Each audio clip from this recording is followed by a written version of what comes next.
continue on now to Movie Spotlight, our weekly segment reviewing some of the most notable releases at the Korean box office and online, and offering up their thoughts and opinions are our critics. First up, we have Jason Bechervaise. Jason, hello, it's good to see you. Hello, Django. Great to be here as always. And we have Darcy Paquet with us as well. Hello, Darcy. Hi, Django. Okay, so one Hollywood and one local release this week. We're going to start with the Hollywood release, as it is the bigger release. It's yet another superhero film, Jason, although this time it is an animation. It's Spider-Man Across the Spider-Verse. It has the same title in Korean, and it's a sequel to the unexpectedly big smash hit that was Spider-Man Into the Spider-Verse back in 2018. So Jason, can you start us off? The multiverse stories continue then. Oh yeah. Yeah, we're in the middle of a wave of films, both from Marvel and DC Comics. Bit of an understatement, that are seeking to bring together these various alternate universes and confusing everyone and tiring everyone out. We spoke about The Flash last week, which is bombing at the box office. Further sign, as we illustrated last week, that I think superhero fatigue is well and truly setting in. This film, thankfully, is significantly better. The first Spider-Man film, the animation Into the Spider-Verse, is regarded as one of the best superhero films of the 2010s. I would agree with that. Sure. And the way this decade is shaping up, for these films, I reckon the sequel might be regarded in a similar light. Unless Christopher Nolan decides to make another superhero movie. And both films feature Miles as Spider-Man and continuing this thread of parallel universes. So the sequel sees the teenage superhero basically embarking on an adventure with Spider-Woman, aka Gwen, and meets basically a spider society, so lots of spider people. But he comes into conflict with them when they face a new threat. So that's all you really need to know. It's actually quite a dense, complicated film, and the imagery is just, it's really in your face, and it's really creative, and it's really kind of hard to fully absorb it. And I think some would argue it's exhausting. Others would argue it's exhilarating. And there are 3 directors and also a number of writers as well. Phil Lord's probably the most famous. Him alongside Christopher Miller are, of course, the duo from the Lego movie. Sure. And so clearly too much, I think, for one director to handle. So we've got 3 directors and 3 writers. It's pretty, there's lots going on in this movie. Indeed. So, Darcy, as you said, the 2018 film, that was a runaway success. And Jason has already indicated somewhat there that this film is also somewhat impressive. What did you make of it, considering everything we said last week about The Flash, about how we're all bored of superhero films and multiverses and more? Has this film managed to overcome all that? Yeah, I mean, for me, definitely, I fall in the exhilarating half of the spectrum. And rather than exhausting. Yeah. And it's true that, this does also involve multiverses and, we're jumping back and forth between all these alternate realities. But I think, the standard kind of plotline for these type of things is that you have the nice normal world, and then somebody goes back in time and screws something up, and then everything falls apart, and then you have to try to put it all back together again.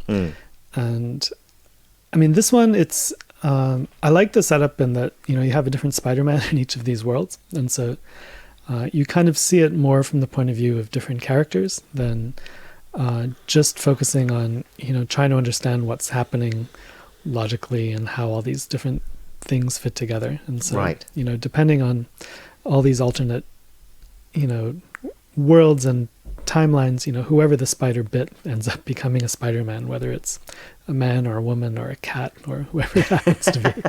And that allows them at least to make a lot of interesting characters. And, Spider-Man as a character himself tends to be, he's the only teenage superhero. He's typically someone who feels kind of solitary or, has trouble kind of finding his place. And then, through all these, I don't want to use the word web, but We'll forgive that pun there, yeah. all these other spider people around, the different things, it creates a sense of community. And so I think that to me worked, even though I'm so tired of the multiverse thing, and it's been done to death, and I'm tired of superheroes, but Sure. I really enjoyed the film. Okay, so it's won Darcy over as well, and Jason, yes, it won you over as well, as we said earlier. It's interesting because we also talked about an animation last week as well as a superhero movie. We talked about Elemental, but this is a very different film altogether as well, right? It is very different, but actually I noticed some striking similarities. Firstly, I mean, Darcy mentioned about the characters, and there's definitely this strong emotional connection between the characters. I think for many parents out there, the films speak to them. So yeah, between the characters, but also with the viewers as well. So it gets quite emotional. I think more so than a lot of Pixar, well, a lot of Marvel and Pixar fare. Talking about Elemental last week. So the kind of the kind of melodramatic, not necessarily melodramatic, but certainly I think the emotional side of it, I think will play really well in Asia and South America.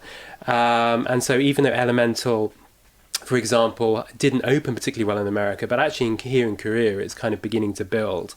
And I think also evident is this kind of, I mentioned this last week, this neoliberal belief, in oneself, following one's dream, that Sure. really comes through in Elemental, it comes through here too. And it's also great to see, the Hollywood studios embracing multicultural America. There's a pregnant superhero in here as well, and so it's quite progressive in the politics, and I think that's something that I personally welcome. And so very different films, but actually I think in some ways you can see some similarities too. Darcy, is this a sort of one-off for superhero movies at the moment, because it's this animation, because it allows them to be more creative and be not tied into all these other films and other worlds that are going on with the Marvel and DC universe at the moment? I think so. When we look back at the first one, it does feel like it's in a different category than all the other Spider-Man films and all the other superhero films and multiverse films. And this one too. In a way, it feels like it has more in common with the Lego movie, because it has sure. Well, there is same a sequence in the film. Yeah, and they do underline the connection there. But yeah, it is so funny, and it is funny. Moment to moment, it just always keeps your attention with these creative touches and fun characters, and it pulls you in.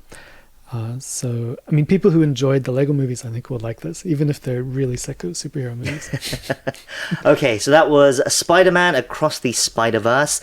Let's now move on to this week's Korean film. It's called The Child in English. It's spelt child with an E on the end, we should note. I don't know why. It's weird, right? Well, I thought it was an odd spelling, so I looked it up actually. The definition is an archaic term referring to a youth of a noble birth. Right. So I'm not sure if that gives some clues to the plot, but Well, the it does, Korean yeah. title is actually 귀공자, which does mean a young noble. So perhaps it is using the right word or translation here, a fitting word anyway. The problem is nobody uses that word. Yes, I think the problem is it's contemporary world. archaic word. Yes. It's weird. Well, it's anyway, it's an action noir, and it's directed by Park Hoon-jung, who brought us the Witch films and New World. Darcy, can you take it away for us? His films, they're known for their violent set pieces. Given that this film has an 18 rating, I'm guessing there's more of the same? There is. It's quite impressive in a way, this filmography that Park Hoon-jung has built up since originally debuting as a screenwriter. Like, he was the screenwriter behind I Saw the Devil, which is kind of notorious and famous for the level of the nastiness in it. And he's quite reliably turned out a film a year, even given all the troubles in the industry these days. And yeah, this one, it centers mostly on two characters, although there's a group of characters who kind of each have their moments within the film. But there's a Korean Filipino boxer named Marco, and he lives in the Philippines with his sick mother. He's desperate to try to raise some money to pay for her surgery. He's taking part in these illegal kind of boxing, gambling games, and then people just start to kind of show up. I mean, he was looking for his father in Korea, but then, suddenly, this expensive lawyer shows up and says, your father wants to see you, and we're going to take you right back to Korea. But then in particular, there's this other character who is the nobleman who you referred to, played by Kim Sun-ho. And I mean, there's a lot of mystery in terms of like who this person is and how he's connected with all the other characters in the plot.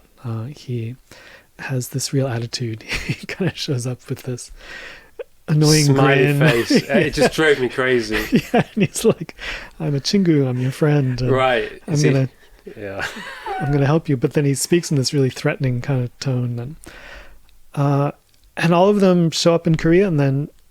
Yeah, I mean, I don't want to really give away too much about the plot because the film doesn't tell you, in the beginning. You have to kind of put it together, and it's only as you go that you start realizing the connections between all these characters. But, basically you have this poor guy, Marco, who... Gosh, he's in the middle of it. I mean, he's on the run the whole film, and everyone's just trying to screw him over. And he's not Jason Bourne. He doesn't have this skill set where he can just fight off everybody. Right. He is a boxer, and occasionally he'll like knock someone down and knock a gun out of his hand. But instead of grabbing the gun, he just runs away. He just runs away the whole time. You can tell that.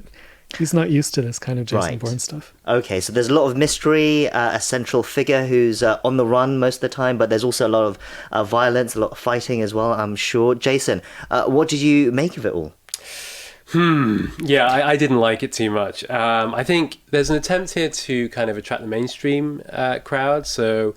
the Kim Sun-ho character, as we mentioned, he basically grins throughout the whole film, and so he provides some kind of comedic light, touch, to kind of bring some humor to the movie, but it's really hard to take him seriously. There is that mystery, is he a friend or is he a foe? And that's not, we're constantly guessing, I suppose, as we're trying to put together these pieces. But Marco, I just end up feeling sorry for him, but he does come across as really naive. He just kind of follows. He believes a lawyer. He's on a business class ticket, and he thinks that. I'm not saying he thinks that everything's hunky dory, but it is a bit, I don't know. I just didn't particularly like the leading characters, and so I wasn't really invested in them. But on the other hand, I mean, there is attempt, I think, because it brings in this kind of humor and also these two central characters. What's worked quite well in the past in Korean films is the kind of the buddy movie, right? Where you've got these two usually male characters. Secret Union, Asheville, Mogadishu. You've got a whole bunch of them, and. It doesn't really work for me. The set pieces will please some fans for sure. He does know what he's doing when it comes to action cinema, absolutely. But I would say the writing here is pretty sloppy. Darcy, would you agree? I disagree a little bit. I think I liked it more than Jason did. Right. Okay. Maybe I went in with low expectations because, I've been feeling a little Park Hoon-jung fatigue as well. Okay. But yeah, it's true that I didn't really connect with any of the characters, and we do spend a lot of time, with these different scenes that kind of, show us the various villains and what they're like, and yet it always kind of kept me curious, and going forward, the way that it kind of slowly dishes out this information, and then slowly you start to figure out who's aligned with whom, and why everybody's running after this guy. And so it wasn't really an emotionally involving film, I would say, but I don't know, I was entertained, I think, when I was watching it. Yeah, and to be fair, that there were definitely some audiences in my screening. It was actually a lot fuller than it had been recently. I say fuller, but a lot more people in there. Right. They seem to be enjoying it, seem to be laughing away. So maybe I was just being a bit grumpy. Maybe that is a sign that we're seeing more of lately, Jason.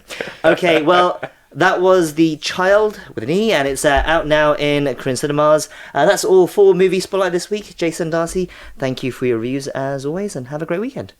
Yeah, see you next time. Take care.